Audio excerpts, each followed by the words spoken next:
Nagsalita na rin ang Philippine Air Force tungkol sa sistema ng pang-chop-chop sa mga C-130 plane na binisto po ng isang dating opisyal nila dito sa News 5. Depensa ng Air Force, hindi legal ang ganitong gawain. Hamon pa nila sa nambistong opisyal, sa korte na lamang magreklamo. Ito ang report ni Errol Kabatbat. Hinamon ng Philippine Air Force ex-Captain Junel Pogoy na maglabas ng ebidensya at dalhin sa korte ang reklamo tungkol sa umano'y korupsyon sa Philippine Air Force. Proper forum so we can answer. Ang importante nating intindihin din, ang Air Force is also as interested as he is and as anybody else to correct if there are things that should be corrected. Giit pa ni Ocol, hindi lamang sa Air Force nangyayari ang ginagawang pangangahoy ng mga tinatawag na line item para sa spare parts sa mga eroplano, maging ang Amerika ay ginagawa raw ito. Giit pa ni Ocol, hindi lamang sa Air Force nangyayari ang ginagawang pangangahoy ng mga tinatawag na line item para sa spare parts sa mga eroplano, maging ang Amerika ay ginagawa raw ito. Ibinunyag kahapon ni Pogoy sa News 5 kinakahoy ang ilang piyesa ng C-130 at pinagkakakitaan ito ng ilang general. Ay yung pera na nakukuha, yun gagamitin ng mga piloto pang bar hopping o ano yan, pang for the boys.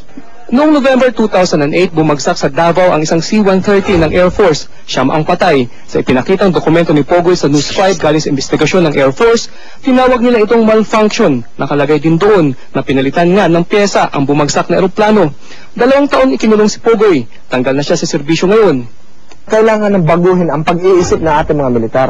Kung gusto natin pagkatiwalaan tayo ng taong bayan, ipakita natin sa taong bayan na sumusunod tayo sa batas. Ipakita natin sa taong bayan na ginagalang natin ang karapatan ng mga ordinaryong mamamayan. Pero paliwanag ni Ocol, may mga line item na may hirap nang hanapin dahil luma na. Pero kung kailangan ng bago, binibili na raw nila ito. Giit ni Ocol, istrikto ang proseso ng Air Force. Yung brakes, non-negotiable yan. Gulong, non-negotiable yan. So, meron mga items na we really have to purchase and we really have to put brand new items. Meron mga items naman na pwede pa, serviceable, that's the operative term, serviceable, at pwede pa ilagay dito. So that makes our operations ongoing. Dagdag pa ni Ocol, hindi nila isusugal ang buhay nilang mga piloto, pati mga sibilang sumasakay, gamit ang isang alanganing eroplano. So, I think it would be foolish for this time, no, to engage in such things because you will be found out. Mahuhuli ka. Errol Kabatbat, News 5.